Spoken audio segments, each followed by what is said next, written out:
Frères et sœurs, croyant du message du temps de la fin, shalom, bienvenue à votre émission Brana Mourien. Cette émission qui va recevoir ce jour le pasteur Alexis Aïnda, il est berger d'Élis Tabernacle Kinshasa, du Branham Tabernacle du Madagascar et d'autres églises dans le monde. Comme vous le savez, c'est un missionnaire. L'homme de Dieu, malgré les occupations professionnelles qu'il a, il cherche toujours à gagner les âmes. Il part partout dans les îles, en Afrique, pour chercher les âmes, ouvrir des églises et placer des ministres. Donc, nous les considérons aujourd'hui comme un évêque. Aujourd'hui, nous les recevons dans le cadre de ces voyages missionnaires et aussi on va essayer d'analyser l'actualité dans le monde du message, notamment la convention organisée à Manaka par le pasteur Michel Mubunga. Avec lui, nous allons essayer de faire quelques lectures à la lumière de la parole pour que vous puissiez avoir aussi son point de vue autour de ces sujets qui défraient la chronique dans le monde du message. Pasteur, shalom. Shalom mon frère John et shalom à tout le monde. Que Dieu bénisse, bonne année. Merci pareillement, pasteur. Alors, il y a quelques jours, un peu plus de 30 jours, vous étiez aux îles pour commencer une église. Est-ce que vous pouvez nous faire un résumé de ce qui s'est passé depuis que vous avez quitté Kinshasa, la RD Congo, jusqu'à ce que vous êtes rentré? Ah bien, frère, que Dieu te bénisse. Merci. Comme vous venez de le dire, nous on avait quitté Kinshasa ici le 7, le 6 au mois de novembre. Et je prends mon avion pour Addis Abeba et jusqu'à île Maurice. Nous étions invités par nos frères mauriciens pour commencer une œuvre là-bas. Et c'est ce qui a été fait. Et puis nous étions partis au Madagascar pour tenir une convention afin que l'œuvre de Dieu puisse aller de l'avant. S'il y a quelque chose que je veux parler par rapport à mon voyage missionnaire, donc je peux prendre comme statistique parce qu'il y a beaucoup de pays ou bien des îles, les pays à l'océan Indien. Il y a Seychelles, là où il y a au moins 102 millions d'habitants. Il y a Comores, 882 quelques habitants. Il y a Mayotte, 329 et quelques. Madagascar, c'est 30,3 millions d'habitants. Maurice, c'est 1,2 million d'habitants. Rodrigue, 44. Il y a aussi La Réunion qui a 896. Il y a Sri Lanka qui a 23 quelques millions d'habitants. Il y a aussi Australie, 28,2 millions d'habitants. Tous les pays que je viens de citer, quand vous écoutez qu'il y a le message là-bas, donc c'est-à-dire il y a 10 personnes, il y a 20 personnes. Donc en bref, ce sont des pays non évangélisés. Ça demande vraiment beaucoup de soutien pour qu'on puisse amener l'évangile de l'autre côté, parce que l'évangile quitte États-Unis, Europe, Afrique. Maintenant, c'est l'océan Indien, puis ça rentre en Israël. Donc là, les difficultés que nous avons trouvées là-bas, si on peut aller plus vite, pour être en bref, les problèmes de racisme. Ça pose un problème, et le problème de la pauvreté aussi, comme à Madagascar, ça demande vraiment le soutien. Il y a aussi des frères de Madagascar qui m'ont demandé, et je lance un peu les messages comme une requête dans le monde entier, que les gens qui ont de l'argent, s'ils peuvent aller ouvrir des radios et des télévisions pour évangéliser, faire passer le message de Branham. Ils m'ont demandé cela, pasteur Alexis, si tu peux te parler à celui qui a un bon cœur, peut venir nous aider, nous établir une radio et la télévision pour qu'on puisse propager le message. Donc, tous ces pays que je viens de citer, il n'y a pas le message de Frère Branham. Donc, les Frères Branham et nos anciens n'ont jamais été là-bas. Alors, c'est pourquoi ici, je suis en train de demander, malgré des difficultés, comme à île Maurice, j'avais trouvé un pasteur qui nous a rendu un mauvais service, alors que Frère Branham dit que celui qui est dans l'œuvre missionnaire, il est dans la volonté parfaite de Dieu. Donc, nous avons eu des difficultés, malgré cela, nous avons travaillé. Nous avons commencé une église, Spoken Word. On a établi un pasteur, le frère Jacques Vincent Bochard, qui est un Mauricien. Il est pasteur, nous avons une belle église là-bas. Là, j'invite tout le monde qui peut aller là-bas. Il y a des frères qui peuvent vous accueillir.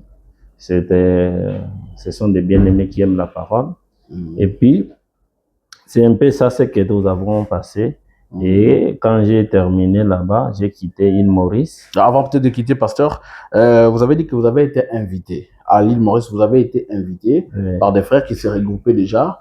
Et ils vous ont consulté pour que vous veniez. Ils vous ont considéré comme étant qui ancien évêque, ou c'était comment? Et puis comment est-ce que vous êtes connu avec ces frères d'un pays qui soit vraiment loin de la RD Congo? Donc, vous voyez le travail que nous avons fait à Madagascar.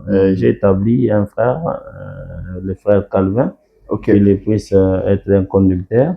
Donc, avec le système de l'Internet, les frères partout dans le monde, quand ils ont vu le travail qui a été établi au niveau de Madagascar. Oui. Là, c'est lors de votre premier voyage. Voilà. Maintenant, ils ont demandé les frères Soulouf et les frères Calvin.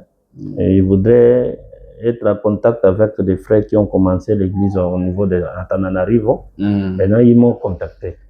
Et, ils ont eu mon numéro, ils m'ont appelé, ils disent que non, nous avons un petit souci. Vous savez, ici, je voulais dire quelque chose qui est très important à faire. Un pasteur doit avoir une bonne vie. C'est ça.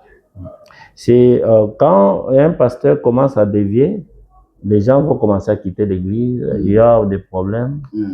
C'est ce qui a été passé au niveau de Maurice. Il y a eu beaucoup de frères qui ont quitté l'église par rapport au comportement de ce pasteur-là. Et ça fait que... C'est le pasteur qui a une grande église dans la ville, c'est ça? Oui, c'est une église de 400 personnes, mais dans les 400, il y a d'autres qui sont sortis. Donc ça reste si c'est 300, si c'est 200. Oh là là. Mais maintenant il y a, les autres sont allés écouter seulement les bandes.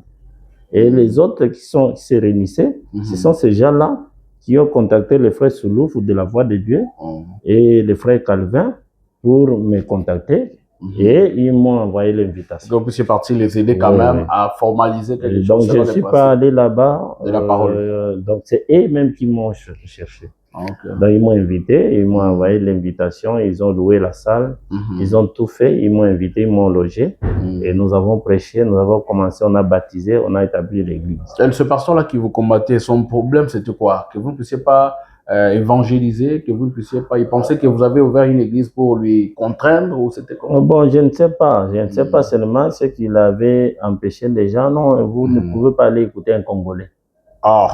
C'est là les racismes dont vous avez parlé. Son problème, c'est le problème des Congolais. Comment il a laissé Kinshasa avec tout ce qui se passe là-bas? Ils ont beaucoup de millions de personnes. Il est venu seulement ici. Non, mais c'est contre la parole. La Bible dit aller partout le monde. Et, mais voilà. C'est ce que j'ai dit au frère qui n'a pas un bon esprit. Ce n'est pas un esprit de Dieu. Et par rapport à son comportement, c'est ce qui ont fait que les frères m'ont invité. Nous sommes arrivés là-bas. On a établi l'ordre. Et puis, on a mis une église où les gens peuvent commencer à prier. Même si les missionnaires arrivaient, on peut leur bien accueillir. Mais pasteur, on vous a aussi reproché le fait que lorsque vous êtes arrivé, vous n'avez pas contacté les anciens de la ville qui avaient déjà des églises. C'est par exemple quelqu'un qui vient à Kinshasa ici. Vous êtes un pasteur connu avec une église à Kinshasa. Quelqu'un vient dans votre quartier. Il ne vient même pas vous inviter à venir participer. C'est ça que non, on m'avait parlé de ça. Alors, les frères qui m'ont invité, ils ne voulaient pas que je puisse être en contact avec lui. Parce que c'est là où ils sont sortis. Peut-être si je suis chez mon frère et je commence une église, vous voyez comment ça va donner. Peut-être on peut dire que le pasteur Alexis est venu diviser. Bon, moi je n'ai jamais été à l'île Maurice. C'est pour la première fois que les Mauriciens m'ont invité. Au contraire, peut-être c'était lui qui devait m'approcher parce que moi je ne connais pas la ville. C'est ça. Donc j'avais parlé aussi à quelques frères. J'avais écouté s'il y avait un frère là, qu'on m'avait cité le nom à Lubumbashi. Il voulait s'exalter de parler à mon nom là. Il y a un frère là qu'on a cité son nom. Bon, moi dans mon habitude, si je ne connais pas personne comme ça, je peux témoigner pour lui. Ça c'est vrai. Donc il voulait faire parler quelque chose dans mon nom. On lui a dit attention, toi tu ne connais pas le pasteur Alexis. Donc il a essayé de se taire, se calmer aussi. Et puis moi, malgré tout ce que les frères faisaient, pour moi, je disais que bon, Donc finalement, la mission a été accomplie sur l'île Maurice. On a baptisé, on a établi de l'ordre. Combien d'âmes gagnées déjà? Donc maintenant, il y a eu beaucoup, hein, il y a eu beaucoup de gens. Vous savez, les Mauriciens ne sont pas comme nous ici au Congo. Leur façon de voir les choses, ce n'est pas la même chose avec nous ici. Ces gens-là sont ordonnés. Okay. Ils sont ordonnés. Donc aussi, c'est des riches, ils ont les moyens. Et puis, ils ont un problème, le problème du pasteur qui était là-bas par rapport à son comportement. Ça pose aussi un problème. Il dit que non, nous allons venir. Il y a les deux qui étaient venus pour qu'ils soient baptisés et les gens qui m'avaient invité pour que je puisse aller débuter une église avec eux. J'ai établi un pasteur. J'ai dit que non, je reste seulement votre ancien. Si vous avez des problèmes, je vais venir. Mais déjà, en regardant cette église, il y a une petite église de presque une vingtaine ou trentaine de gens, mais ils ont beaucoup de véhicules. C'est un pays où il y a beaucoup de riches. On appelle île Maurice paradis. Hein. Là-bas, il y a des métros, la condition de la vie sociale là-bas, vous ne pouvez pas parler. Vous avez finalement mis l'ordre dans l'église? Vous avez placé les diacres? Non, pas les diacres, non, on a établi l'ordre de 58. Les conducteurs avec les collaborateurs, oui. Avec ses collaborateurs. Ils travaillent pour qu'ils puissent faire avancer l'œuvre de Dieu. Vous avez les rapports, est-ce que l'église... Oui, on parle avec tout le monde, Pasteur Jacques et tout le monde, on parle bien. Ah, d'accord.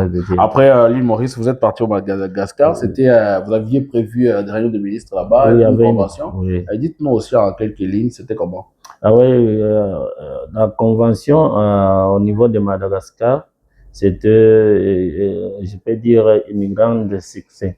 Parce qu'il y avait les thèmes qu'on avait mis l'importance d'un prophète. J'ai essayé de dire que non, vous devez connaître une chose, que la Bible dit, confiez-vous au prophète, vous allez réussir. Un prophète est un absolu. Un prophète est un guide. Un prophète est un signe.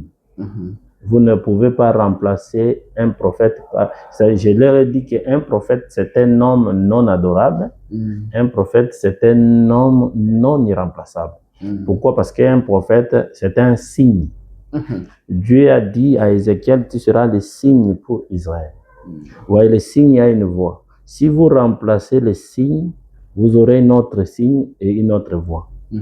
Nous, les frères et les sœurs du message, nous sommes la manifestation de la voix du signe. Notre signe que Dieu nous a donné, c'est William Branham. C'est une erreur quand des frères disent qu'après William Branham, c'est tel Messie. C'est faux. C'est une erreur. On ne peut pas remplacer un prophète. Parce qu'un prophète est un signe. Et il reste un signe pour vous. Vous voyez, je leur ai dit que non, vous ne pouvez pas séparer un prophète avec son message. Si vous voulez séparer Frère Branham avec le message, là vous aurez trouvé quelqu'un qui sera un remplaçant de Frère Branham. Ce qui n'est pas juste. Ce qui n'est pas juste, c'est ça le problème aujourd'hui.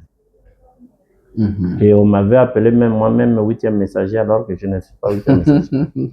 Et ça, c'est ce que vous avez parlé au pasteur, donc des responsables des églises. Oui, parce que au niveau de Madagascar, j'ai créé un quartier général, l'évêché, et il y a maintenant des églises. Nous sommes en train de rassembler toutes les églises.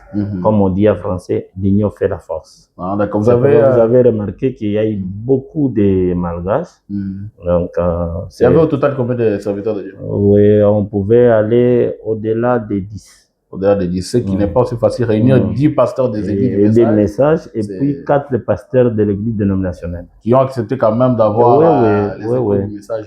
Parce que c'était mon deuxième voyage. Et comment le Branham Tabernacle, vous avez parlé plutôt du deuxième voyage? Oui, Branham Tabernacle, c'était bien. Et quand je suis rentré, j'ai parlé sur convaincu, alors être concerné. Et là, on a essayé de baptiser les premiers jours, parce que là, j'ai prêché 2 fois, les samedis et dimanches. J'étais tellement fatigué parce que j'ai beaucoup travaillé à l'île Maurice. Donc, les samedis, il y a eu 4. Vous avez vu, vous avez écrit 14, vous avez commis une erreur. Et puis, le dimanche, il y a eu 6 personnes. Donc, Branham Tabernacle est en train de grandir. Ah, ok. Donc, je suis en train aussi de solliciter pendant les anciens. S'ils peuvent aller là-bas, ça sera une bonne chose. Alors, on vous dit que vous êtes expert en création des églises. De l'autre côté, vous avez le frère Calvin qui est aujourd'hui en train de conduire cette église, toujours avec votre collaboration. Vous vous appelez pour orienter les choses et tout. Mais s'il y a un pasteur qui veut que, en fait, un ministre, un prédicateur, qui veut que vous puissiez aussi quand même l'envoyer, le placer dans une église et un bon prédicateur qui, après avoir étudié, vous l'étudiez et tout, est-ce que c'est possible que vous puissiez l'envoyer aussi? Ou bien vous envoyez seulement les enfants qui sont sortis de votre ministère? Je ne suis pas expert. L'expert, c'est le Seigneur Jésus-Christ. Nous sommes en train de nous compléter. D'accord. Seulement pour que quelqu'un, s'il a besoin de voyager, d'aller prêcher, c'est un Vous savez, frère, le problème aujourd'hui, c'est tout le monde qui a besoin de faire quelque chose, mais il vous demande et les transports et tout. Que vous puissiez le prendre en charge. Si quelqu'un a besoin de voyager, il voit s'il a son transport. Il y a un problème, il n'y a pas un problème. On a des maisons là-bas, il y a des frères là-bas, on va s'organiser pour aller apporter la parole de Dieu. Merci beaucoup, pasteur. Après l'île Maurice, en fait, après le Madagascar, vous êtes passé par le Kenya avant de rentrer sur Kinshasa. Est-ce qu'il y avait aussi une mission? Non, je suis allé là-bas pour un scala. Me reposer un peu, et puis je suis rentré à Kinshasa. Vous êtes rentré à Kinshasa. Pasteur Alexis Ayinda, il est historien. Je crois que dans les quelques mois qui sont passés, nous avons parlé avec lui sur l'histoire du message, comme vous le savez. Et il est dans les droits de faire des recherches pour connaître exactement l'exactitude de ce qui est le message en RDC. Pasteur, avant que nous puissions prendre les quelques points qui ont été annoncés dans la convention, réunion des ministres organisée à Mbandaka par le pasteur Michel Mobonga, partout où nous vous voyons, passez là où vous créez des églises, vous commencez l'œuvre de Dieu, vous laissez les 3 photos. Je crois que ceux qui sont en train de nous suivre voient les 3 photos. Il y a la photo de l'ange du Seigneur, il y a la photo de la nuée, ainsi que la photo du dessin d'Hoffmann.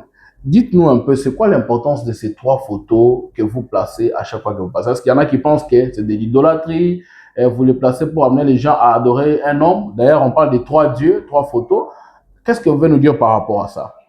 Bon, le problème de ces photos-là, j'avais essayé de parler avec Gospel Gross, mais je voudrais, avant que je puisse parler, je lis d'abord une citation de Frère Branham. Dans la foi est une ferme assurance, prêché le 12 avril 47, paragraphe 94. Maintenant, on va prendre une photo et je vais vous dire ce que je fais de ces photos. Je les accroche dans ma chambre chaque soir. Quand je suis à la maison, je prie pour elles. Je prie pour elles. Combien veulent que je prie pour elles? Quand je regarderai à ces photos, que Dieu bénisse vos cœurs. Vous voyez, ici, Frère Branham dit, il avait l'habitude d'accrocher des photos dans la maison. Et quand il priait, il ne priait pas sur les photos, mais il mettait cela comme souvenir. Maintenant, je voudrais d'abord commencer par la photo de la Niue. Ok. Parce que la photo de la Niue que vous voyez là. La photo de la Niue, la photo de la Niue, c'est la vraie photo de Jésus. Si vous prenez Exode chapitre 19, verset 9, et vous allez voir que Dieu parle à Moïse, dit que voici, je viendrai vers toi dans une épaisse nuée, afin que le peuple ait confiance à toi. Et je crois que cette photo-là, même Frère Branham m'explique, quand les anges sont venus de l'éternité, à leur retour, ils ont pris cette image-là. C'est la vraie photo de Jésus. Ça, ce n'est pas une dessin, c'est la vraie photo de Jésus. Et la deuxième photo, je prends la photo de Frère Branham avec la colonne de feu. Celle que nous appelons la photo de l'ange du Seigneur. Voilà. Et si vous prenez Actes chapitre 9, vous allez remarquer que Paul, sur le chemin de Damas, il a rencontré la colonne de feu. Frère Branham explique que dans Apocalypse, livre des symboles, je crois que ça doit être 125, quelque chose comme ça, si je ne me trompe pas. Il dit comment se trouve le corps de Jésus. Il dit une lumière, la colonne de feu. Vous voyez, la colonne de feu qui est ici la tête des frères Branham, c'est le Seigneur Jésus-Christ. C'est la même colonne de feu que Moïse a vue. C'est la même colonne de feu aussi que Paul a vue. c'est la même colonne de feu qui est revenue dans ce temps de la fin. C'est le Seigneur Jésus-Christ. Ça, ce ne sont pas des imaginations, ce sont des réalités. Donc, quand nous mettons ces photos-là, parce que celui qui croit le message, il comprend le message, il ne manquera pas de mettre la photo de l'ange du Seigneur et la photo de Noué. Maintenant, je prends les photos de Saint Hoffman, ouais. Ici, je crois que c'est là où beaucoup de gens ne comprennent pas. Et vous devez savoir une chose, la photo d'Hoffman, ce n'est pas la photo de Jésus. Tout ce qui prend que cette photo, c'est comme la photo de Jésus, c'est une erreur. Peut-être beaucoup diront que, oh, mais frère Branham lui m'a dit, non, écoutez, frère Branham a expliqué que quand il a vu dans la vision, parmi les dessinateurs, mais aussi vous entrez même dans le Google, vous demandez l'image de Jésus, il y a même 206 et 300. Est-ce que quelqu'un peut avoir 200 photos, 300 différents? Frère, ça c'est un Italien qui a dessiné ça. Monsieur Hoffman, il a même donné son nom là. Et moi, on m'a envoyé même une image là. Le blanc là commençait à dire que je ne suis pas Jésus, vous devez enlever ça. Ceux qui pris ma photo là, ouais, j'ai déjà suivi cette vidéo là. Je prends seulement cette photo là. Ce n'est pas ça la photo, c'est le dessin. Je vous ramène maintenant pour voir, parce qu'on nous dit que nous devons contrôler toutes choses par la parole. Je ramène à tout le monde dans Ésaïe chapitre 53. Si nous prenons la Bible, vous allez remarquer que la Bible dit que qui a cru à ce qui nous a été annoncé. Et il était comme ça, il n'avait pas la beauté, il n'avait... Oh, si vous regardez la photo d'Hoffman, il est très beau, Jésus. Et vous allez remarquer un pasteur, des gens devant la photo d'Hoffman là. Personnellement, moi je ne crois pas que ces gens-là, quand ils utilisent cela, c'est une erreur. La vraie photo de Jésus, c'est la colonne de feu et c'est la nuée. Alors, pasteur, dans vos églises, vous placez 3 photos. Si celle-là n'est pas la vraie photo, pour quelle raison placez la photo, le dessin d'Hoffman dans vos églises? Très bien. Nous plaçons cela, c'est pour essayer d'expliquer aux gens. Comme chez moi là, je leur ai expliqué. J'ai dit normalement, il fallait que nous puissions mettre seulement la photo de l'ange du Seigneur dans l'église. Et c'est ce qui se fait au Branham Tabernacle, même oui. La photo qui passe. Oui. Il n'y a que la seule photo du vivant de Frère Branham. Oui, normalement. Mais si nous, parce qu'on était habitués avec cela. Maintenant, quand nous commençons à comprendre les choses, nous devons commencer à expliquer les gens. Aussi à la parce qu'il y a beaucoup de gens qui sont accrochés de cela. Ça devient comme une idolâtrie.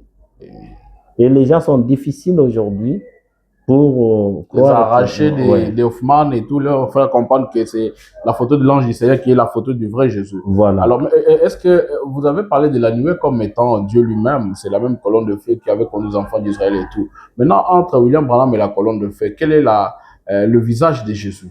Avant que nous puissions prendre aussi un point au sujet de la forme éternelle de Dieu.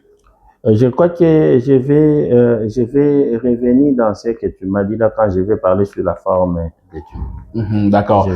Merci beaucoup, pasteur. Donc, il est important de placer toutes les photos, mais la vraie photo de Jésus, c'est la nuée et la photo de l'ange du Seigneur. Mais s'il faut maintenant prier, pasteur, on va s'agenouiller devant la photo de l'ange du Seigneur, la photo d'Hoffman ou bien la photo de la nuée? Et non, on doit appliquer ce que dit la Bible. Les vrais adorateurs vont adorer le Père en esprit et en vérité. Non pas devant une photo. D'accord. Ce sont des mémorials. Mais il faut bien dire aussi que Dieu est un objet d'adoration. Donc l'objet, c'est quelque chose qu'on peut voir et tout. S'il faut aller prier... Non, Dieu n'est pas un objet. Dieu est un être sur un terrain. Mais là où il dit que... Là, c'est la photo. Ah, ok. C'est comme vous. Okay. Vous êtes là, vous avez votre photo. Moi aussi, Dieu aussi est là. Il a son aussi être aussi là. Merci, pasteur. Alors, frères et sœurs, vous qui nous suivez en direct, nous rappelons que nous recevons ici le pasteur Alexis Ainda Ilé Berger de l'East Tabernacle Kinshasa, Branham Tabernacle du Madagascar et d'autres églises. Vous aurez le temps de les connaître parce qu'il y a un historien. Et bientôt là, il y a un grand projet qu'il est en train de mettre en place qui vous permettra de les découvrir un peu davantage. Alors, pasteur Alexis, nous allons prendre... les 3 points qui ont été abordés à la convention de Mbandaka. Alors, avant que nous puissions peut-être le prendre, est-ce que vous pouvez nous donner votre lecture générale de ce que vous avez vu s'est passé à Mbandaka. En général, d'abord, avant que nous puissions prendre ton parcours. Non, écoutez, frère, moi, j'ai les frères Mobonga, il m'avait invité, on était avec lui à la convention. Il m'avait dit que non, pasteur Alexis, je vous connais, vous devez aussi aller. Et quand j'ai regardé seulement les sujets, le thème qui a été... dont je n'étais pas chaud. Non, j'avais compris que non, il n'y aura pas quelque chose de bien qui va sortir là. Non, mais parce que quelqu'un, votre collègue serviteur de Dieu vous invite, on dit que mieux vaut aller d'abord écouter et peut-être donner votre opinion que de rester loin. Vous savez, Jésus, là où on l'insultait et on l'invitait, il partait quand même. Vous savez, il y a d'autres qui sont regrettés pourquoi ils étaient partis en Mbandaka. C'est vrai? Non, mais je pense que vous, en tant que serviteur de Dieu, vous devez vous habituer au principe de la Bible que vous prêchez. Jésus partait même là où on l'injuriait. On ne voulait pas de lui. Il partait écouter quand même. Mais moi, je ne suis pas Jésus. D'accord, pasteur. Alors, vous avez dit que d'après votre lecture, les choses ne se sont pas bien passées d'après les principes d'une convention chrétienne, c'est ça? D'abord, vous devez savoir une chose. La convention, c'est bien pour le jubilé. Et l'histoire, c'est une bonne chose. Mais la forme. La réunion, ministre. La parole de Dieu dit qu'on doit se réunir tout autour d'un ancien. Qui était un ancien là-bas? Non, le pasteur Mobonga. C'est lui qui a hérité la première église. Il était ici bloqué. Et il est venu à la fin. Donc, la forme n'était pas bien. Il y avait le pasteur Bameolo qui est aussi considéré comme un ancien. Il est ancien aussi du Grand Équateur. Il était aussi là et tout. Voilà. Donc, alors, pasteur, nous allons prendre les 3 points qui ont été cités là-bas. On va commencer par le premier point qui a été traité dans la réunion des ministres. C'était la forme éternelle de Dieu. D'après les conclusions données par le pasteur Michel Mobonga, il s'avère que la forme éternelle de Dieu, c'est l'épouse. C'est nous tous. Donc, quand nous serons dans l'éternité, Dieu prendra, ou bien Dieu aura la forme de son épouse. Donc, chacun de nous va représenter une certaine forme de Dieu. Quelle est votre lecture vis-à-vis de cette conclusion? Bon, frère, écoutez, c'est là où je voudrais parler de ce que vous m'avez demandé, la photo de la représentation de Jésus, de Dieu. Jésus et de frère Branham, qui est la photo de Dieu. Je crois ici, je serai un peu clair pour que tout le monde puisse me saisir bien. Vous savez, frère Branham parle de... D'abord, nous devons retenir une chose. Frère Branham nous parle de... Il explique Jean chapitre 16, 27 à 28, dans Exposé, page 20. Frère Branham dit, Jésus a repris la forme qu'il avait avant de revêtir un tabernacle de chair. Il dit même dans El Shaddai qu'il est venu dans le monde spirituel, il va rentrer au monde spirituel. Donc Jésus était la colonne de feu, le Père, il est devenu fils, et on l'a dessiné même par beaucoup de dessinateurs, Hoffman aussi l'a dessiné, il était aussi un homme réel, et il est mort, il est ressuscité, et il est rentré au Père. Frère Branham dit qu'il est retourné à l'état original.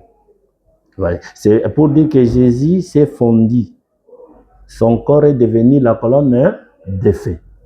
Ouais, à ce niveau-là, il devient maintenant la révélation de la divinité suprême. Maintenant, il a pris un homme, il l'a utilisé. C'est là où les gens disent que non, si c'est comme ça, alors la forme qui est restée ici, c'est frère Branham. Oh, c'est faux.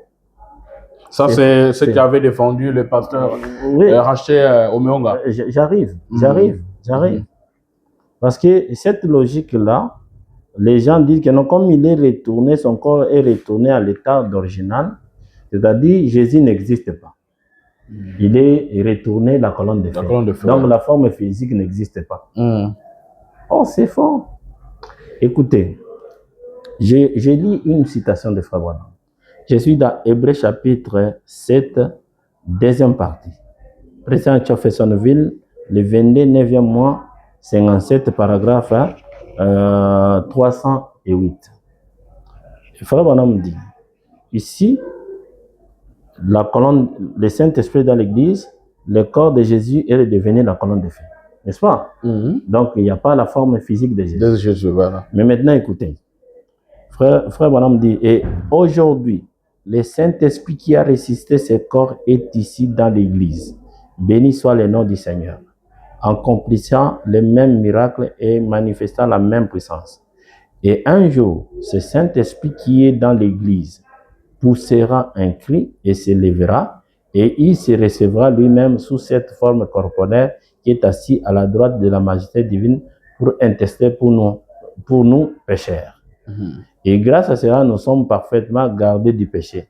Non pas que nous péchons pas, mais nous sommes préservés du péché. Non pas que nous péchons, mais nous sommes gardés du péché dans la présence de Dieu. Hein? Quand il y a un sacrifice. Ici, vous allez remarquer que Frère Branham dit que le Saint-Esprit, c'est au futur. Un jour, il se lèvera, il poussera un cri, il reprendra encore cette forme corporelle. Maintenant, pour vous confirmer qu'il est assise à la droite de la majesté divine. Pour vous confirmer que le corps va revenir, parce que Jésus est venu du Saint-Esprit.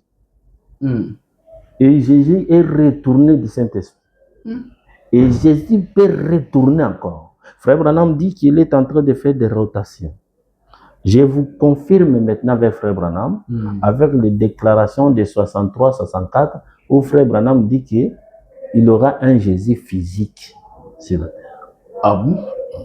Donc, Jésus est réel. Là, Frère Branham est... Attends, je vais lire ça. Jésus est réel. Frère Branham aussi est réel. Comme vous, vous êtes aussi réel. Donc Jésus n'est pas Frère Branham. Ils ne sont pas à confondre. Non, ce sont des gens différents. Ce n'est pas la même personne. Je lis, non? Lisez, pasteur. Je lis le patriarche Abraham, prêché le 7 février 64. 64. C'est tout ce que nous voulons savoir. Si Dieu l'a promis, comment cela va-t-il se faire? Je ne saurais vous le dire, mais Dieu l'a dit ainsi. Il enverra Jésus pour la seconde fois. Il viendra dans une forme physique. Il réclamera les siens. Il aura une règne de millénium, de 1000 ans sur cette terre avec lui, avec les rachetés. C'est ce qu'il a promis et nous attendons que cette ère-là approche. Donc, Frère Branham, il croit que Jésus reviendra sous la forme encore physique. Dans le millénium. Millénium 64. Je lis maintenant l'union invisible et prêché le 25, 11e mois 65. C'est après la révélation de son. Voilà. Après tout. C'est une fausse... Donc, à un mois du départ de Frère Branham. Frère Branham disait à l'église que non, malgré tout ce que j'ai fait, vous ne devez pas enlever l'idée que Jésus n'existe pas. Un jour, il sera aussi physique. Ok. Je prends. Le paragraphe 30. Cela nous enflamme et nous savons que l'histoire arrive à sa fin. L'histoire du monde sera bientôt terminée. Nous entrerons alors dans un jour nouveau, le glorieux millénium. Comme tout croyant, je crois à un millénium, un règne de 1000 ans avec Christ, 1000 ans sur la terre. Le retour physique du Seigneur Jésus pour amener un peuple physique glorifié par son sang purificateur. Le retour physique Frère, du Seigneur Jésus-Christ. Malgré nous prêchons la seconde venue, malgré tout ce que nous disons, moi, pasteur Alexis, malgré dimension de révélation, je crois qu'un jour je verrai Jésus physique. Jésus est réel. Il est venu du Saint-Esprit, il est retourné du Saint-Esprit. Et le Saint-Esprit est capable de le retourner encore. Je suis en train de lire, je ne suis pas à côté. Je suis en train de lire. On suit exactement ce que vous disiez. Frère Branham dit, dans le millénium, il y aura un millénium physique. Nous ne sommes pas dans le millénium. Non, mais maintenant, là, il y a des prédicateurs qui pêchent que nous sommes déjà dans le millénium. Et Branham ne pouvait pas partir sans laisser le millénium. Écoutez, le millénium, Satan est lié. Quand on dit Satan est lié, ça dit la polygamie est liée, la concubinage est lié. On ne met pas au monde. Et le problème de ACMTF est lié, le problème des conflits des églises est lié. N'existe pas. Oui, Mais maintenant, nous avons... Nous y sommes dedans. La guerre ne finit pas. C'est dans la parole, il y a le millénium. C'est spirituel. Mais physiquement, on n'est pas dans le millénium. Ici, moi, je vous démontre que je ne suis pas d'accord que la forme éternelle, c'est l'épouse. Non. La forme éternelle de Dieu, c'est le Seigneur Jésus-Christ. Là, c'est le nom. Vous n'avez pas donné la forme. Comment? Parce que écoutez, il faut qu'on connaisse la forme. La forme n'est pas le nom. Là, vous avez cité le nom. La forme éternelle de Jésus, c'est comment? Écoutez, je ne peux pas fabriquer. Je peux seulement dire ce que je connais. Moi, je vais voir Jésus un jour. Frère Branham, quand il est parti même au ciel, il est arrivé, ils ont vu le bien-aimé. Il avait besoin de voir Jésus. On lui a dit le plus haut. Tout chrétien a besoin de voir Jésus. Frère, comment vous pouvez dire aux gens que la forme éternelle de Dieu, c'est l'épouse? Non. L'épouse, c'est l'image de l'époux. Parce que Jésus est réel. Qu'on ne trompe pas les gens. Il est réel. Et la Bible dit, nous serons semblables à lui, nous devenons tels qu'il est. Et moi, je non lui devenir tel que nous sommes dans les milléniums. Écoutez, Dieu a créé l'homme. L'homme était Dieu. Quand l'homme est tombé, Dieu devient un homme. Pour ramener l'homme devient comme Dieu. C'est une fois que nous serons là-bas. C'est pourquoi vous voyez d'autres disent que non, la forme, comme Jésus est redevenu la colonne de feu, donc il a utilisé Frère Branham. C'est Frère Branham qui reste notre Dieu dans le millénium, oindre les saints des saints et tout. C'est Branham. Ils n'ont pas autre chose à faire à part arracher seulement Frère Branham. Ces gens n'ont rien à faire. Jésus-Christ est réel. Frère Branham aussi est réel. Vous êtes réel. Moi aussi, je suis réel. Donc, chacun sera donc de sa façon. On dit qu'il est la lumière, non? On dit que dans le millénium, j'apprends Apocalypse chapitre 11. L'épouse sera à la maison. Les 144 000 vont voir quoi? Un Jésus avec des clous à la main. Est-ce que c'est moi qui fabrique cela? Non. Alors, parce que nous pouvons retenir quoi? La forme éternelle de Dieu, vous avez dit que c'est le Seigneur Jésus-Christ. Il sera comment? Donc, comment on peut le reconnaître Jésus quand on sera dans les milléniums? On risque d'aller au ciel, là on nous dit que non. Regardez, Branham, c'est lui Jésus. Regardez le pasteur tel, c'est lui Jésus. Mais comment on peut reconnaître Jésus dans les milléniums? Parce que déjà, vous avez déclassé au final, vous avez dit que c'est un dessein. Et vous finissez par dire que la forme éternelle de Dieu, c'est Jésus-Christ. Comment reconnaître alors Jésus? Mais rentrons dans la parole de Dieu. Et Paul dit que Jésus est l'image de Dieu invisible. Et si vous prenez Proverbe chapitre 22, verset 8, vous allez voir comment la forme de Jésus. Et vous allez même dans 1 Jean, au commencement était la parole était avec Dieu, la parole était Dieu, la parole était manifestée. Vous laissez, vous allez dans Colossiens, il est l'image de Dieu, toute chose a été créée par lui et pour lui.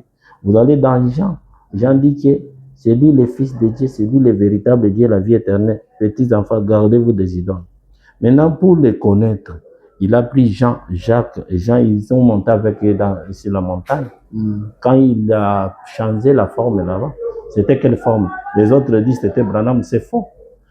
Moi, je crois que ce que ces gens-là ont vu, c'est la même chose que Moïse a vu dans Exode chapitre 19. Et c'est ce qui a été photographié aujourd'hui. Et c'était quoi? La nuée. La nuée. Oui. Ça, c'est la forme glorifiée de Dieu.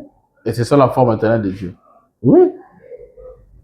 Alors. Si c'est que moi, je peux présenter une autre chose, c'est qui est dans ma possession. Merci beaucoup, pasteur. Nous avons reçu votre réponse par rapport à la forme éternelle de Dieu. Nous retenons aujourd'hui que c'est le Seigneur Jésus-Christ. C'est la nuée de gloire qui est la forme éternelle de Dieu. Dieu était nué avant la lumière et puis il est rentré à ça là. C'est cette forme-là que nous verrons dans l'éternité. Il sera, oui, il sera. Il sera un être. D'accord. Ce n'est pas la tête seulement. Merci beaucoup, pasteur. Vous avez donné plusieurs écritures, plusieurs citations du message aussi.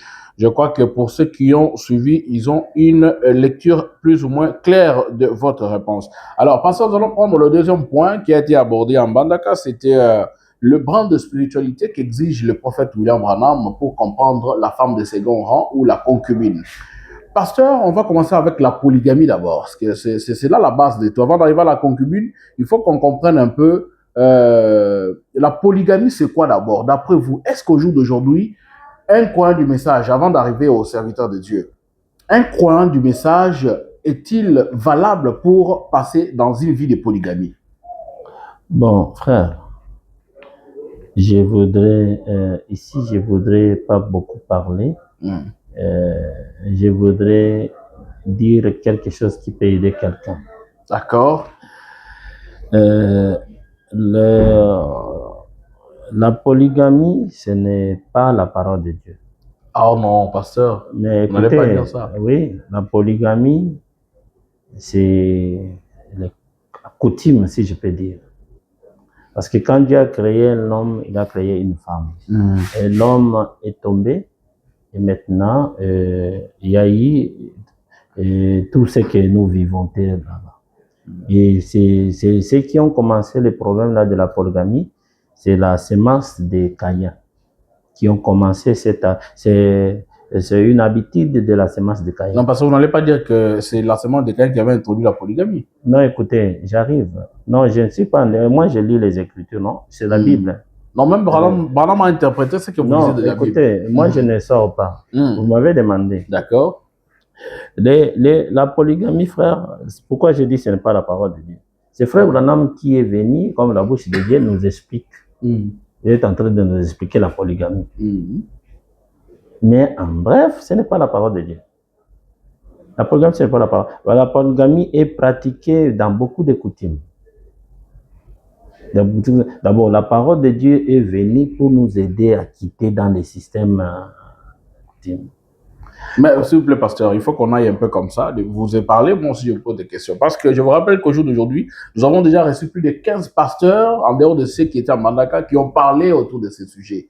Il dit ceci, Frère Branham dit dans Mariage et divorce, il dit qu'après la chute de l'homme, Dieu avait introduit une seconde alliance, qui était un homme avec plusieurs femelles. Et cette polygamie, Dieu ne l'a pas introduite, c'était Dieu lui-même qui l'avait introduit et chez l'homme et chez les animaux. C'est pourquoi on peut voir aujourd'hui un chien avec plusieurs chaînes et tout ça là. Et dans l'homme aussi, cette nature a été introduite. Et ça va prendre fin qu'après quand on va rentrer au système du premier jour. Alors, tant que nous sommes en train d'exploiter les systèmes de se reproduire par le sexe, ça ne va pas passer.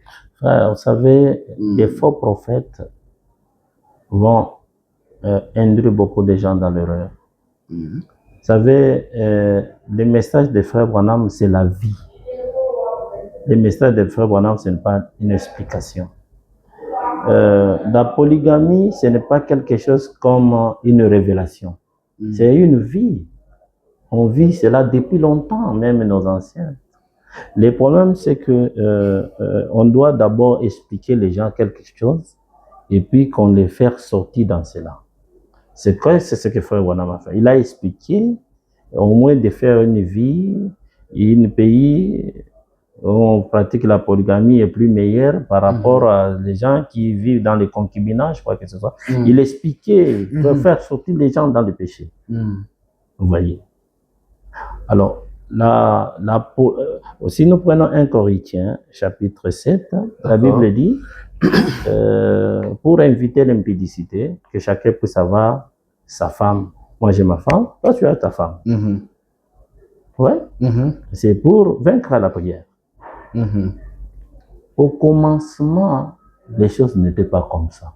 Mais aujourd'hui, on n'est pas au commencement. Non, nous sommes après le commencement. Le message est venu nous retourner au commencement. Ah bon? Oui. Donc maintenant, là, nous sommes au commencement.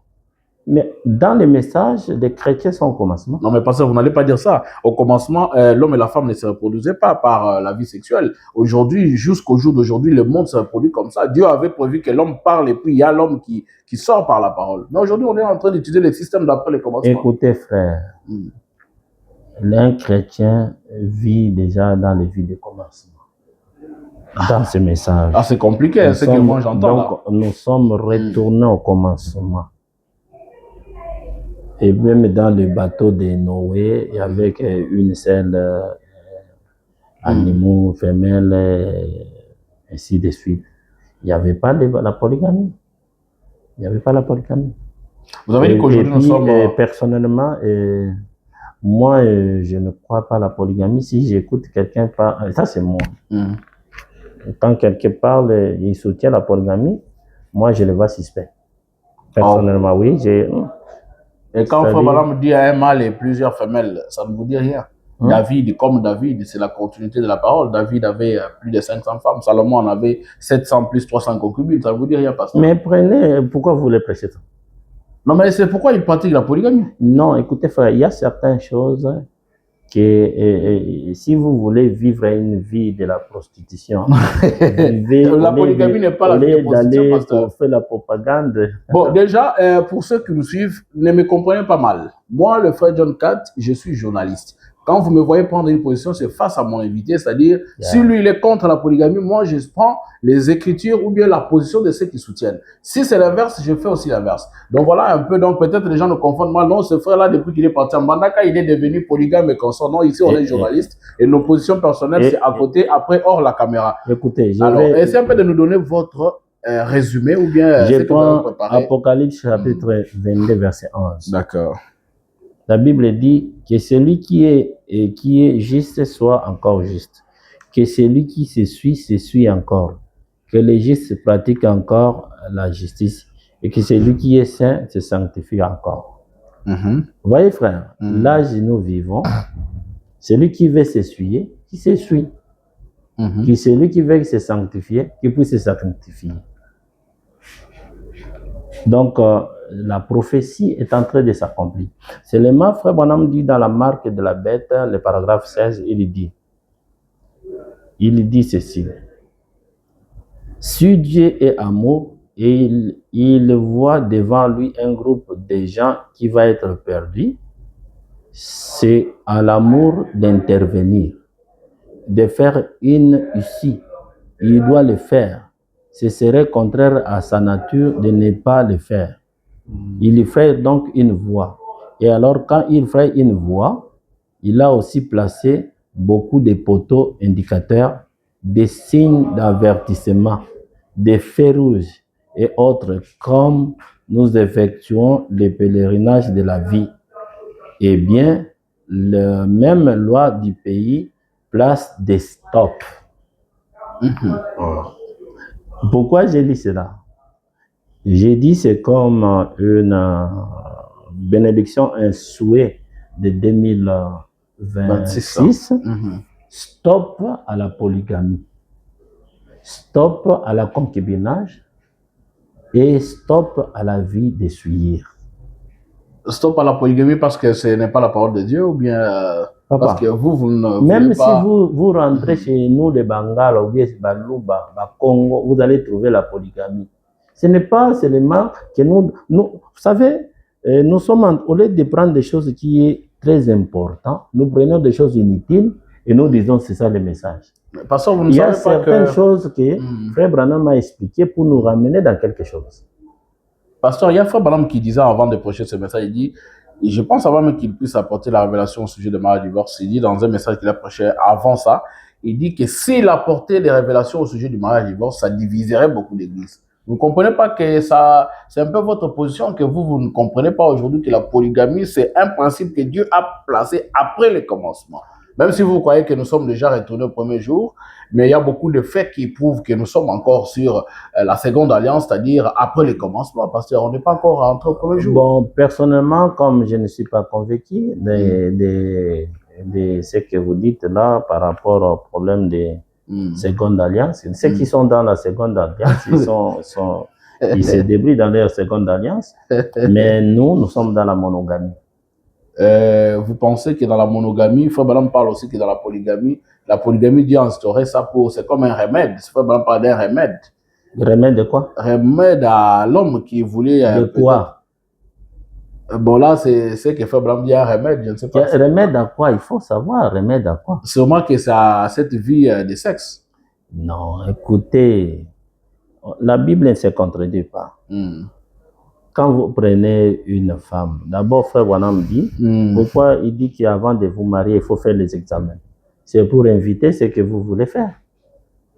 Si nous respectons réellement les prophètes, on ne va pas tomber dans cette histoire-là. Alors, vous avez quelque chose encore à ajouter? Comme ça, nous allons prendre la concubine. J'ai dit stop. Vous dites seulement stop. Stop. Mais vous n'avez pas dit là, Frère Branham dit que la polygamie est mauvaise. Non, je peux lire pour faire quoi? On a déjà lu, il y a dans le mariage, divorce, vous pouvez lire tout, expliquer. Le problème des mariages, ce n'est pas le problème en public, c'est un problème du pasteur lui-même avec le brebis. Alors, maintenant, ça devient public. Maintenant, chacun, avec l'Internet, ce que moi j'ai dit, ce n'est pas ce que l'autre accepte. Et si vous avez une brebis qui veut ajouter une femme qui vient à côté, il vous dit parce qu'il vous donne toutes les raisons et vous comprenez que c'est fondé, vous allez l'autoriser à avoir une Frère Branham, il a toujours l'habitude, quand il voudrait consacrer le mariage, qui connaît les motifs valables, qui veut m'empêcher. Et entre vous deux, si vous connaissez un motif valable, vous devez le confesser. À ce moment-là, il faut dire ça. Vous voulez qu'après le mariage? Non, ce n'est pas une bonne idée. Non, Frère Branham même dit quelque part que c'était une ancienne formule des méthodistes, cette façon-là de consacrer, où on demande même à l'homme que acceptes-tu, c'est-à-dire d'abandonner toutes les autres femmes pour et tout ça là. Il dit que c'est une ancienne formule pentecôtiste. Mais écoutez, tous mariages qui ne sont pas consacrés, c'est les gens la vivent dans l'adultère. Prenons justement la concubine. Cette femme-là, des second rang, que d'autres serviteurs de Dieu ont présenté, disant que cette femme-là, c'est une femme que vous pouvez vivre avec elle sans passer par les liens sacrés du mariage. C'est-à-dire, je vois une fille dans l'église du pasteur Alexis, je lui dis, pasteur, j'ai apprécié cette fille, j'ai parlé avec elle, je veux qu'elle soit ma concubine. Le pasteur me dit, va voir les parents, s'ils sont d'accord, vous acceptez. Et puis les parents aussi acceptent cela, vous vivez avec elle sans payer à dot et tout, et tout, et tout. Quelle est votre lecture face à cette histoire de concubinage? Une nouvelle version de polygamie qui rentre dans le monde du message aujourd'hui. Écoutez, frère, écoutez, je crois que je voudrais lire seulement l'écriture que on a lu à Mbandaka. C'était l'écriture sur la Miraille, prêchée le 8 janvier 58, le paragraphe 27.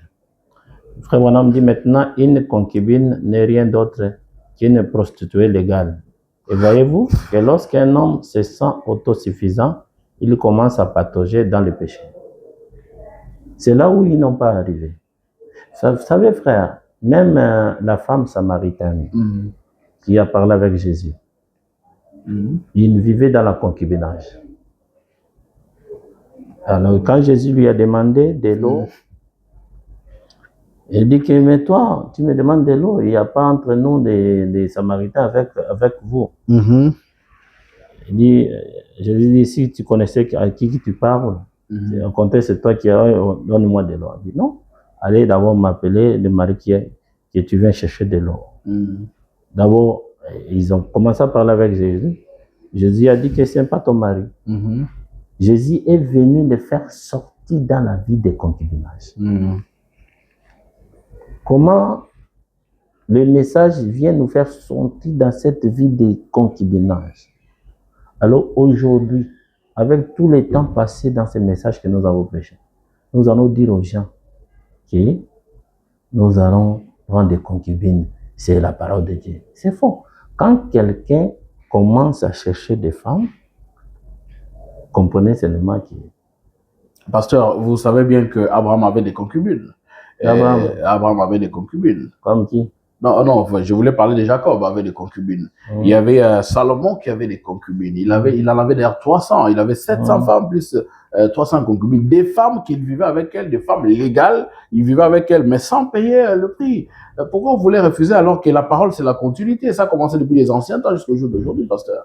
Non, frère, écoutez. Parce que la concubine, vraiment, c'est le même sens que nous prenons la concubine aujourd'hui au Congo.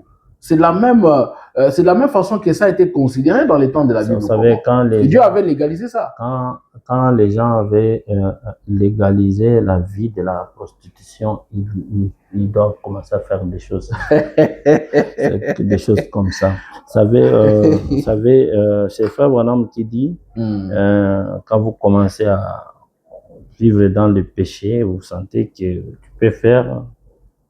Dans cette citation de l'Écriture sur la Marie, Frère Branham dit que, voyez-vous, que lorsqu'un homme se sent autosuffisant, il commence à patauger dans le péché. Oui. Avec des concubines, des femmes. Oui, oui. Parce que moi, j'ai mon épouse à la maison. Je trouve encore quelqu'un, je récupère encore. On ne bénit pas le mariage, mais je vis avec elle. Vous allez prêcher quoi? Même les dénominationnels ici. Parce que c'est Kabiso, ignorer. Ces gens de ces messages, c'est déjà compliqué. Parce que si vous viviez du temps, de David ou de Salomon, allez-vous dire que Salomon vivait dans le péché? Ou David, parce que même la Bible dit que Salomon était l'homme selon le cœur de Dieu. Vous dites qu'il vivait dans le péché. Écoutez, à cette époque, où Dieu a changé les choses. Écoutez, à cette époque-là, le Saint-Esprit n'était pas provenu. Il n'y a pas un prédicateur qui veut me contredire. Le Saint-Esprit n'était pas encore venu. Donc, le Saint-Esprit est venu pour nous aider. Le Saint-Esprit est venu pour nous purifier. Le Saint-Esprit est venu pour que nous soyons en ordre avec la parole. Sanctifié aussi. Ouais. Mais pasteur, je vous ai posé une question que vous n'avez pas répondu. S'il y a un frère qui venait aujourd'hui de votre église, vous dit, pasteur, je vous donne toutes les raisons possibles que ma femme n'est pas à la hauteur. Je vais ajouter une autre femme au lieu de la répudier. Qu'est-ce que vous allez faire en tant que pasteur? Écoutez, frères, qui ne viennent même pas.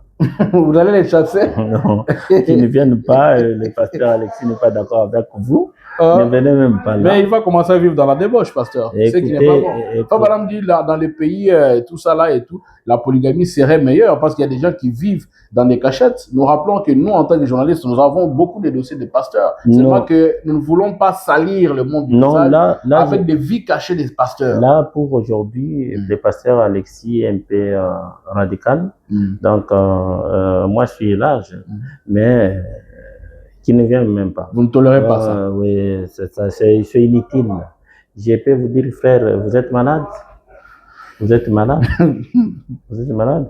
La polygamie qui peut être acceptée, c'est comme frère Billy Paul. Donc, on avait annulé son mariage. Mais là, ce n'était pas la polygamie. On a annulé, c'est le remariage. Ouais, si je me trompe, voilà. Mais à vrai dire, selon l'histoire, il a eu des femmes. Parce que le premier qu'on avait annulé, et il remarié à quelqu'un d'autre. Il n'était pas décédé. Est-ce que tu comprends ce que je dis? Oui, non, je comprends. Donc, c'est par rapport à ça. Mais tu as une femme à la maison, tu voyages encore. Avec des trucs comme ça, mais ça me fait peur d'envoyer des gens au niveau de l'île Maurice, de l'océan Indien, là où il y a des très belles femmes. Avec des comportements comme ça. Merci beaucoup, pasteur. Alors, un conseil à vos collègues serviteurs de Dieu. Je vais prendre ça en deux phases. Tu avais parlé des problèmes de mariage d'un serviteur? Non, on va y arriver. Donc, le conseil, c'est par rapport d'abord à ce point ici.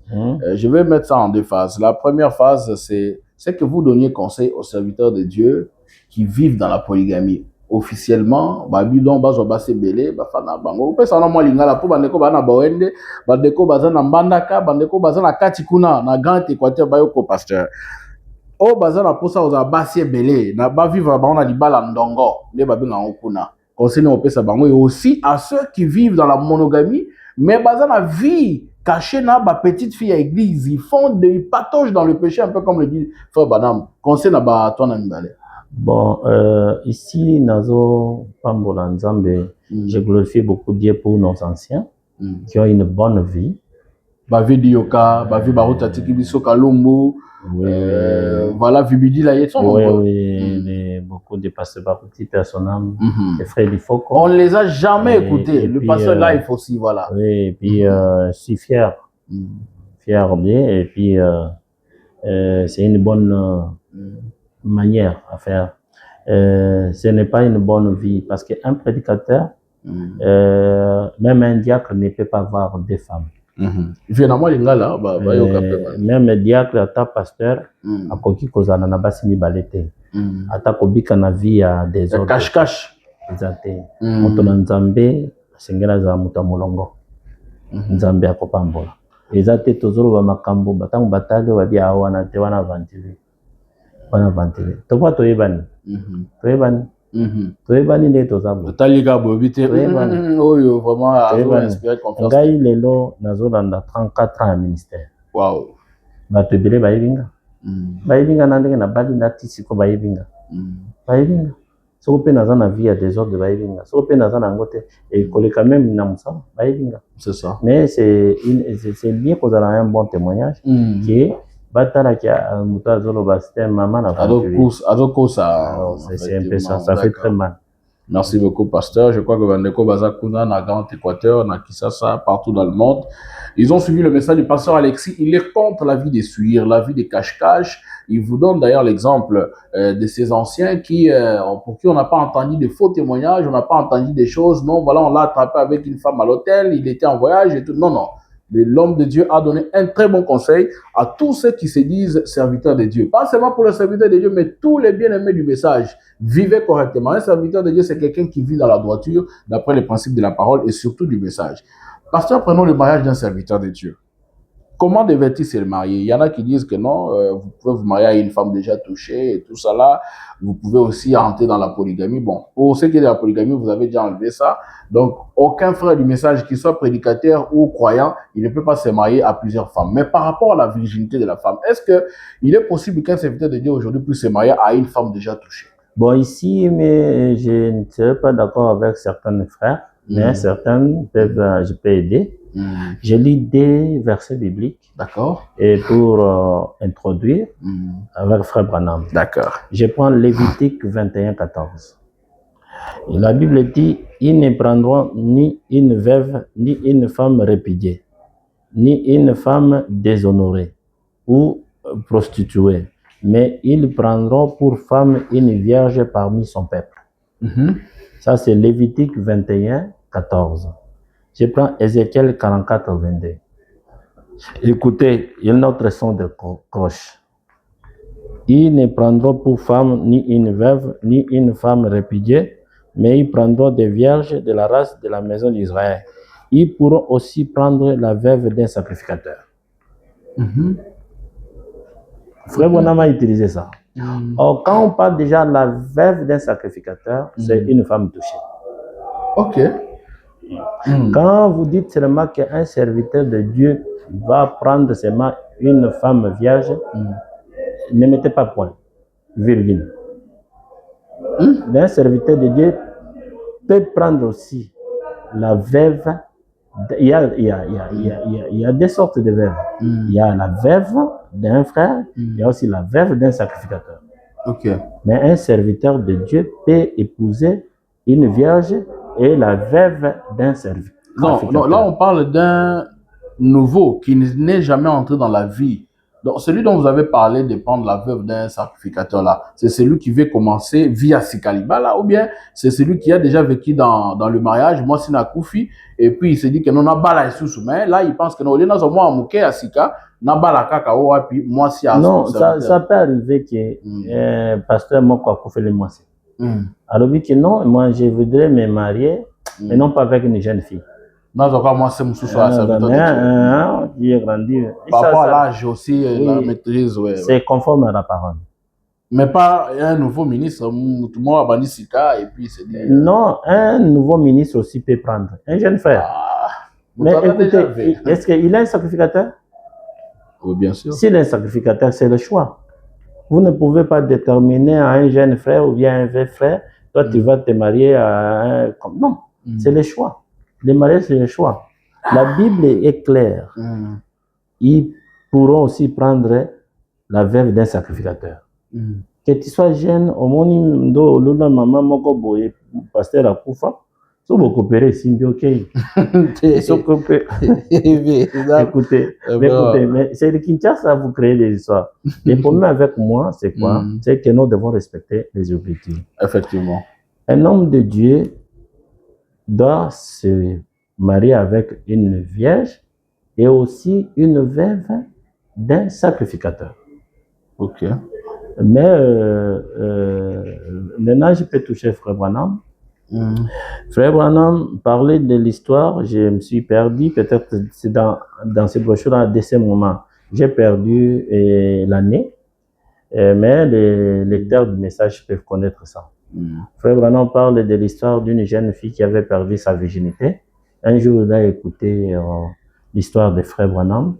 Il est allé assister aux réunions de Frère Branham. Et Frère Branham, quand a vu la fille là, avait perdu la virginité. Frère Branham dit que voilà une femme qui est dite d'être la femme d'un évangéliste. C'était une prostituée? C'était une femme touchée. Ok. Touchée. Oui, mais elle n'était pas épouse du serviteur. Cette loi ici, c'est la loi qu'on a donnée en Israël. Je prends Osée chapitre 1. Écoutez, Osée est un sacrificateur, non? Ouais. Il est un prédicateur, un prophète, non? Un prophète, oui. Cette loi, cela le concerne, non? Oui. Écoutez, Osée chapitre 1, verset 2. La première fois que l'Éternel adressa la parole à Osée, l'Éternel dit à Osée, va prendre une femme prostituée et des avoirs de la prostitution, car les pays se sont prostitués. Il abandonna l'Éternel, il alla et il prit Gomer, fille de Dimblam, et elle conçut et lui enfantant un fils. Et l'Éternel lui dit, appelle-le du nom de Jirel, car encore un peu de temps, et je châterai la maison de Jéhu pour le sang versé à Jirel, je mettrai fin au royaume de la maison. C'est Dieu lui-même qui a autorisé à Osée, un sacrificateur, aller prendre une prostituée. C'est une femme touchée, non? Bien sûr.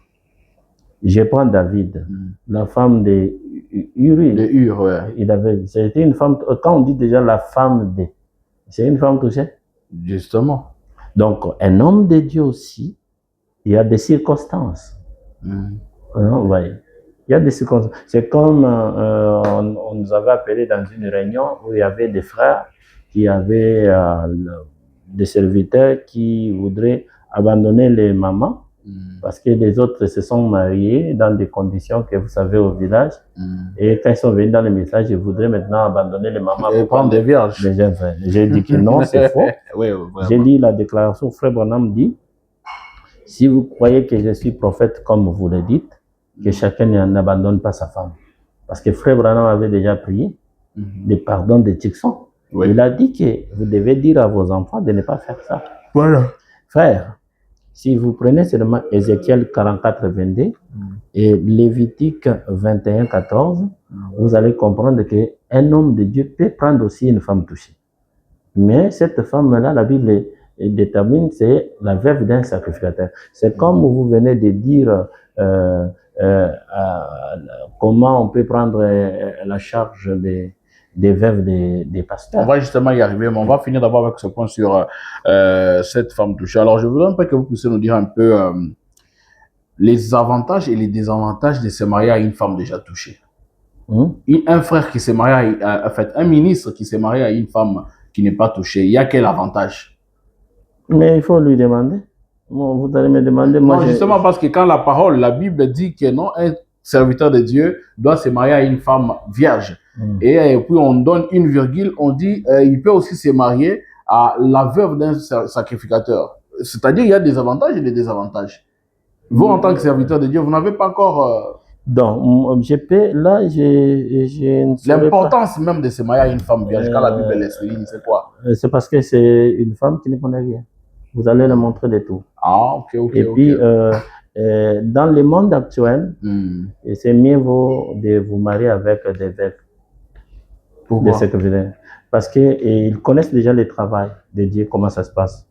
Avec nos jeunes aujourd'hui, avec des TikTok, des Facebook, les réseaux sociaux, mais ils peuvent vous envoyer dans le ministère. Donc, mais cela ne dit pas que je n'ai pas découragé. Chacun doit faire son choix. Oui, mais il n'est pas interdit à un serviteur de Dieu de prendre une femme déjà touchée. Mais qu'elle soit veuve d'un serviteur de sacrificateur. On ne peut pas faire ça la loi parce que non. Non, ça, c'est la vie d'apôtre. Merci beaucoup, pasteur. Nous allons prendre le point dernier. Avec ce point que nous allons chuter. C'est la prise en charge de la veuve et les orphelins du serviteur de Dieu qui surtout était fondateur d'une église. Bon, on va parler même de ceux qui viennent après, des pasteurs votés. Quand le pasteur part, la prise en charge de ce serviteur de Dieu. Quelle est votre lecture face à ce point?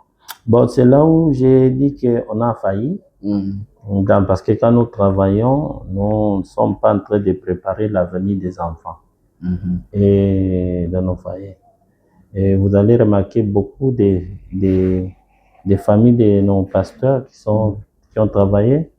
Quand le pasteur est décédé, l'église a abandonné la maman, abandonné les enfants.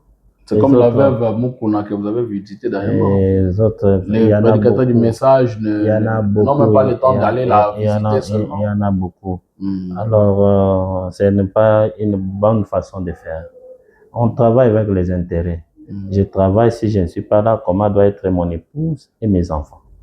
C'est une bonne chose. Mais parce qu'il faut chercher la vie pour votre famille à côté. Écoutez, c'est comme moi. Comme moi. Moi, je travaille.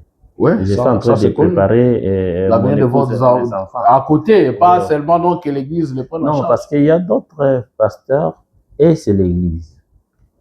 C'est comme je disais avec les frères Cédric, et on s'est parlé avec lui, ça fait longtemps, sur les problèmes des dîmes. J'ai eu beaucoup de problèmes avec les problèmes des dîmes. Parce que moi, je disais que la dîme, ce n'est pas pour les pasteurs. Ok. C'est depuis longtemps. Et quand j'ai écouté cela, j'ai dit, il vient de découvrir ça maintenant. C'est l'argent de Dieu. Vous voyez, maintenant, il y a eu des pasteurs qui m'ont dit que mes pasteurs Alexis, ne touchez pas là-bas. Si toi tu as un travail, tu ne peux pas nous déranger. Alors j'ai compris que non, il y a un problème sérieux. Mais par rapport à ce que tu m'as demandé, la prise en charge de la veuve et les orphelins, voilà. Donc chaque église doit commencer à s'organiser. Que si le pasteur n'est pas là, comment doit être sa famille? Est-ce que Frère Branham a dit ça? Quand lui-même est parti, il avait préparé qu'après son départ, Meda et Billy Paul et tous ses frères et sœurs qui restaient, est-ce qu'il avait laissé une loi que quand je suis parti, quand je serai parti, vous allez faire ça, et c'est le même modèle qu'on devait couper aujourd'hui? Oui, mais écoutez, les Américains sont bien organisés. Okay. Et c'est nous vivons dans n'importe quoi. Même, je peux prendre l'histoire que vous venez de toucher de Frère Branham. Frère Branham, il avait souhaité que plus tard puisse voir Joseph à la chair. Vous allez remarquer quand Frère Branham est décédé, c'était Frère Neville qui a pris l'église. Ouais. Et puis Frère Neville, quand il est décédé... Non, Neville était toujours pasteur, donc Frère Branham l'a laissé en tant que pasteur. Oui. C'est ça que je continue à dire. Je connais que vous connaissez ça. Mais quand Frère Branham est parti, il était resté toujours pasteur. Il était resté pasteur, voilà. Et quand Neville est parti, c'était le diacre Connex qui était devenu pasteur. Pasteur, oui, il a été voté. Et plus tard, c'est Frère Joseph qui est pasteur. C'est Joseph qui est passé jusqu'au jour. Donc tout, ça dépend du pasteur de préparer. C'est lui-même le pasteur qui doit préparer. Donc vous êtes aussi dans cette logique que quand le pasteur veut quitter, qu'il laisse l'église à son fils, s'il a le ministère. Non, écoutez, nous parlons toujours que les pour enfants, prendre en charge la famille, sa maman. On critique les enfants du pasteur lorsqu'ils ne vivent pas la parole. Mais quand les enfants de Dieu, les enfants du pasteur prêchent et ils vivent la parole, pourquoi les critiquer? Pourquoi les critiquer? Mais un enfant du pasteur, il fait le travail de Dieu. C'est une gloire. Non, mais s'il y a quand même des gens qui ont quand même une bonne posture, bateau baza quand même un avantage côté prise en charge église, bamikolo katalo sambo, et que l'enfant du pasteur n'a pas encore assez de maturité. C'est un exemple que je donne, je n'ai pas calculé quelqu'un. Donc l'enfant du pasteur lui-même, fondateur, n'est pas encore à l'âge. Est-ce que vous ne pensez pas que c'est un peu comme Fabanam? Non, Joseph est encore mineur même. Non, c'est le problème aussi de la confiance. Le problème aussi de la confiance. Pour ne pas perdre le patrimoine de son papa ou quoi? Non, ce n'est pas seulement ça. Le problème, c'est que vous devez léguer quelque chose à quelqu'un que vous avez sûr.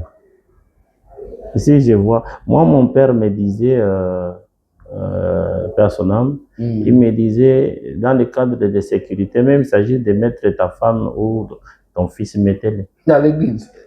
Vous parlez du travail. Eh bien, il me disait ça. Je ne savais pas ça. Je viens comprendre maintenant que non. Vous savez, Moïse, j'ai lu quelque part là, que les lignées des Lévites fait sortir toujours les Lévites. Ça, c'est vrai. Parce que c'est la sémence. C'est ça. Moi, si j'ai la sémence d'être un serviteur de Dieu, peut-être mes enfants aussi peuvent être aussi. Il y a beaucoup des enfants des pasteurs qui sont des pasteurs aujourd'hui. C'est une grande fierté. Le problème, c'est que ce que nous demandons seulement, qu'on garde le message dans la purité. Non, mais parce que vous avez parlé de sûreté ou de l'assurance. Vous travaillez 32 ans, 40 ans avec des collaborateurs, des pasteurs associés et tout. Vous vous dites que non. Après mon départ, ces gens ne peuvent pas faire évoluer l'Église, ou bien vous pensez seulement à la sécurité de votre famille et de l'avantage qui est lié aux enfants. Non, pour savoir d'abord la prise en charge d'un pasteur fondateur, c'est que quand un pasteur fondateur est décédé, tout ce qu'il a fait comme travail, ça reste comme une fondation pour lui. Là, c'est ce que dit la parole ou bien c'est pas ça, Alexis? Mais vous allez suivre, Frère Branham m'a parlé de beaucoup de fondations. Lisez, il y a eu l'historique de beaucoup de choses. Plus tard, je vais parler sur ça. Et vous allez remarquer que non. Donc, ça devient un bien privé de l'Église. Non. Quand on parle de la fondation, c'est privé, c'est personnel. Non. Dieu, d'abord, nous a pas envoyés pour former des églises. Il nous a envoyés pour aller prêcher et former des individus. Vous comprenez? Maintenant, nous avons fait des églises. Et les églises qu'on a fait, c'est pour servir. Nous avons besoin de gens de confiance. Mais le problème de laisser l'église à quelqu'un, avec qui vous avez travaillé, il n'y a pas toujours confiance. C'est la souveraineté de Dieu et ces pasteurs-là. Non, justement, vous avez travaillé 30 ans avec quelqu'un. Vous ne pouvez pas avoir confiance en cette personne-là qui va faire marcher les choses. Il prendra soin de mes enfants, ma femme. Et c'est vrai qu'il est marié avec ses responsabilités. Il prendra bien soin de ma famille et tout ça là. Vous savez, frère, il n'y a pas de confiance. Frère, chez nous ici au Congo, nous vivons des choses qui manquent des explications. C'est-à-dire, vous pouvez laisser quelqu'un et vous lui donnez l'église et demain, ta femme devient sorcière et les enfants. Il commence à chasser. Non, voilà, ces enfants-là, ils ne me respectent pas. Ils mènent une mauvaise vie et tout, juste pour avoir une raison. Même de notre vivant là, vous allez laisser ses mains un prédicateur, vous allez regarder ce qu'il fait, vous allez regretter. Juste pour quelques jours de voyage, et puis, pour rentrer à UV, se faire un nom dans l'église. Et puis, c'est tout, il connaît toutes choses que vous-même, pasteur.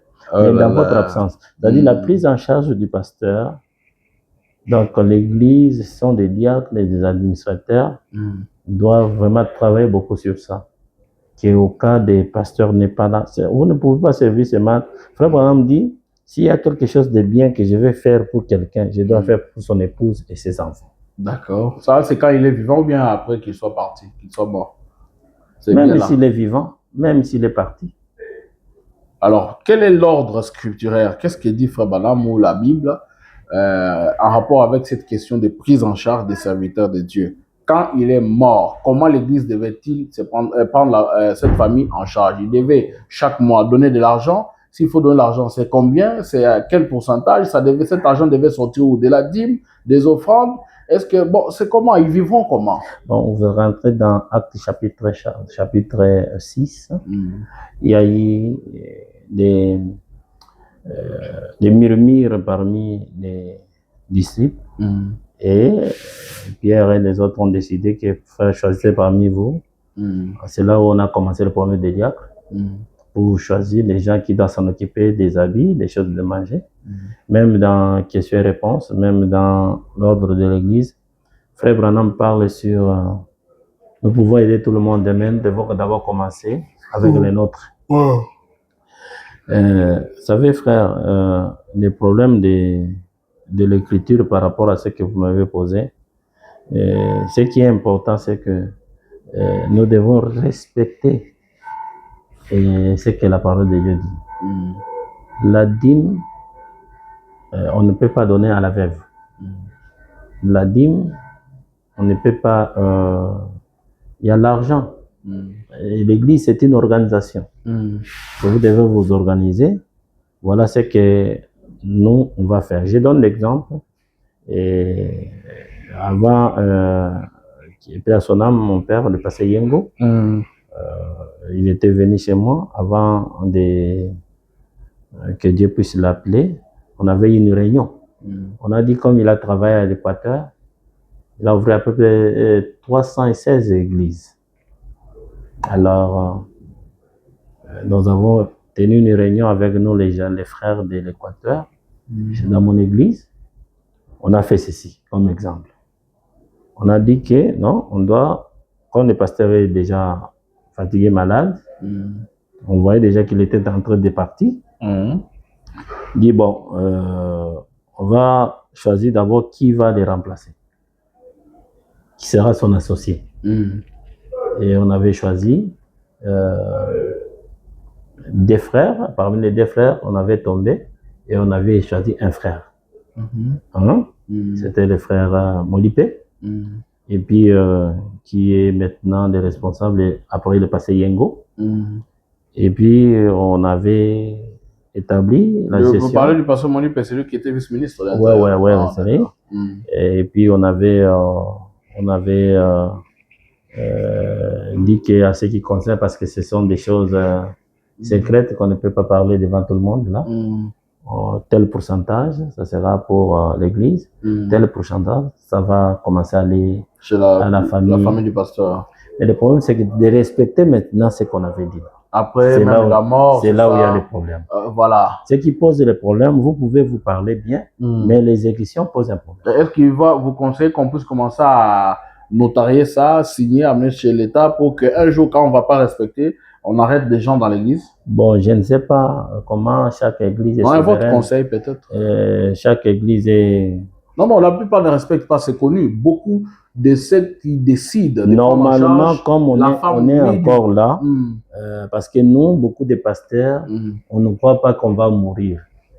Bon, on va mourir. Même Jésus est mort. Il est ressuscité. C'est pourquoi c'est très difficile de faire... Abraham est mort, sa famille est restée, sa femme est partie, Billy Paul, son fils est parti. C'est pourquoi on est difficile de faire un projet. Si je ne suis pas là, les choses marchent comme ça. On ne fait pas ça. Non, je pense que, bon, je ne sais pas si ça sort des Écritures, qu'il faut que les pasteurs, avant de mourir, qu'ils puissent laisser des documents pareils. Parce qu'on voit comment les familles des défunts pasteurs, des fondateurs en souffrent, pasteurs. On commence à créer toutes sortes de raisons et tout.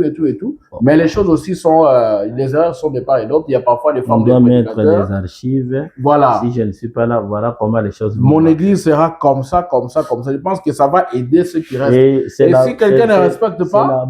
C'est la bonne prise en charge. C'est toi-même, les pasteurs, qui te doivent faire ça. Tu dois laisser, voilà. Et les gens vont commencer, comme tu es encore là, les gens sont habitués à faire ce que tu as établi. Que tu ne sois pas là ou pas, donc on va respecter ça. Oui, ça c'est un bon conseil que le pasteur donne. Il n'a pas dit que c'est la parole, c'est un conseil qu'il donne d'après les risques et les conséquences qu'on a vécues tous ces temps. C'est un ancien, il connaît beaucoup de choses qui se font dans des églises. Et il a donné un conseil qui va aider. Mais pasteur, il y a aussi un problème. Parfois, quand le mari part, il y a des veuves des serviteurs de Dieu qui prennent les documents de l'église. Il y a une église, chaque fin du mois.